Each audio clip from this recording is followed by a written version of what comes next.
Humans are weird. Would you like to hear a story about it?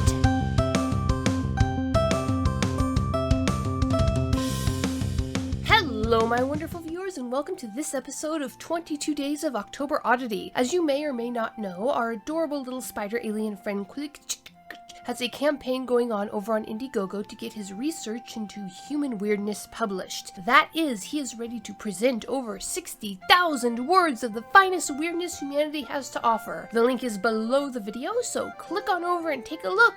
Buy a book. Now, on with the story. Humans are weird. Rope swing, an audio narration by Betty Adams. The humans found the rope. Quartermaster quilx'tch said without preamble as he entered the conference room. Quilx'tch clicked absently in sympathy without lifting his focus from the information he was presenting to the new commander. The commander, however, lifted his primary eyes to focus on the quartermaster. The commander's primary manipulators cocked at a curious angle, and quilx'tch tried not to feel irritation as quilx'tch spread all 8 limbs to their maximum extent in an exaggerated gesture of bewilderment. "We did our best to hide the rope," quilx'tch raised a single manipulator to emphasize the singular nature of this rope in particular. "But I swear by the main storm, the mother storm, that they have some sort of instinct for finding exactly what you don't want them to find." Quilx'tch wished for a moment that he could roll his eyes as the new commander, a young eager thing from the main university, tilted his head in curiosity. "Which rope did the humans find?" the commander asked, folding his primary manipulators politely across his abdomen. From the way the sensory hairs surrounding the commander's primary eyes bristled in confusion, quilx'tch assumed that the question he really wanted to ask was if the quartermaster had seen the base psychologist recently.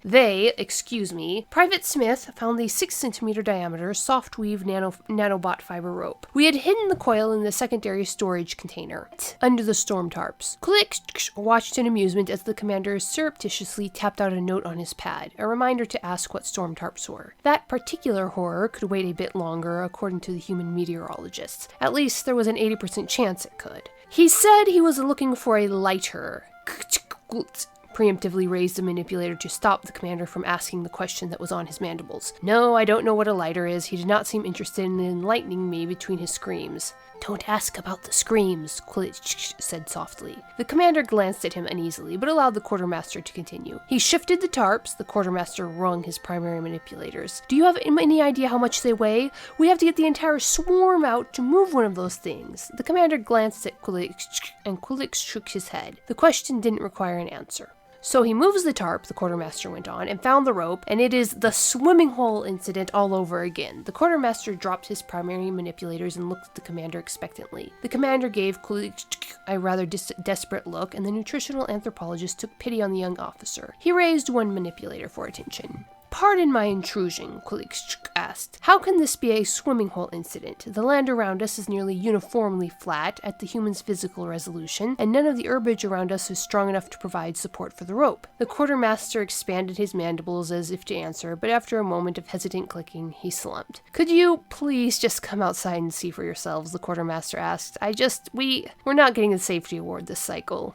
"Oh dear," quilx'tch murmured as he gathered up his things. "We are on such good track, too. Our humans were being so reasonable." He and the commander followed the quartermaster out of the conference room and then out to the main building. The screaming became audible as soon as they passed the outer airlock, along with the rumbling sound of one of the transport engines. They rounded the corner of the main building complex and stared in shock at the scene on the parking lot. One end of the rope had been secured to the clamp of the boom claw used for taking samples. Apparently, the device meant to reach far into underground caverns was strong enough to support both the rope and the human who was clinging to the lagging end. They had tied a knot in the end of the rope and were using this as a point to grip with their legs. The boom claw was extended about 4 meters in the air and was slowly rotating, sending the human currently on the lagging end of the rope, Smith, quilx'tch thought, swinging around in a wide circle. Another human was manipulating the boom claw, while the rest watched the action with wide grins of pleasure. As the commander stared in stunned silence, the boom claw stilled, and the human leapt forward to stop the circular motion of their friend. Quilx'tch winced at the sound of 2 human bodies impacting, but neither seemed injured. "Go! Go! Go!" the humans chanted. Smith appeared to attempt to run for the main base building, but staggered alarmingly to either side, as if he had forgotten how to balance his precarious bipedal frame. Are they punishing him for some transgression? The commander asked, with just a touch of horror in the set of his legs. Given the fact that the rest of the humans are now competing to be the next one on the lagging end of the rope, probably not, the quartermaster pointed out. Smith had collapsed on the ground and was laughing up at the sky as his friends abandoned him to claim a place on the rope. Quilx'tch took this to mean that he was out of the danger zone and led the commander over to the supine. "Friend Smith," Quilx'tch greeted the human. "May we climb on your chest?" The human stopped laughing long enough to wave his hand in agreement before slipping his arms under his head and letting his gaze focus on the far distance that was so vague to quilx'tch people. Was he cloud watching? The commander looked like he had 1,000 questions. The quartermaster looked like he was rather exasperated with all of the answers. "What is it?" quilx'tch asked after he had gotten Smith's attention by tapping his bristly chin. "What is it with humans and that rope?" And that is our dose of daily weirdness for today. If you found that you like what you heard, wander on over to Indiegogo and purchase a copy of Humans Are Weird. I have the data. The link is below. If you don't want to purchase the book or find you can't at the moment, share this around if you think it's worth sharing. Hit up Facebook, Tumblr, whoever. Hit that like button, hit subscribe, and I will see you in the next chapter.